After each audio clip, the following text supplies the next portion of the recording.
போடுறா நான் நெஞ்சத்துட்டு ஓட்டிடுறா. டேய் அண்ணன் நம்ம ஆளு 2 குண்டை போடுறா. കവാലക്കുറ്റി അടിച്ച് ഞാൻ തിരിക്കും. ഏതാ ഇതിനു മുമ്പ് ഇവിടെ കണ്ടിട്ടില്ലല്ലോ. ഇത് ഞങ്ങക്ക് തമിഴ്നാട്ടിൽ നിന്ന് പടക്കമായിട്ട് വന്ന ഗുണ്ടു തരും. എന്തോന്ന് ചെയ്യുന്ന മണം ഇടുന്നു. നീ നിന്റെ വീട്ടിൽ പോയി വിട്ടാ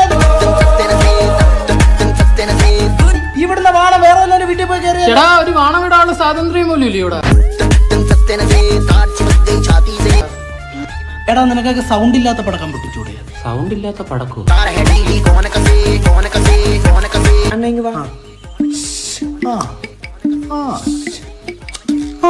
இந்த சவுண்ட் போதுமா? മതി. இனியும் கொஞ்சம் வேணுமா? വേണ്ട വേണ്ട വേണ്ട. ஆனா இந்த மாதிரி படக்கம் இல்லே. படக்கம்னா படக்குன்னு இருக்கணும். സോറി അണ്ണ പൊരി ഉണ്ടോണ്ടെങ്കിൽ എറിഞ്ഞ്.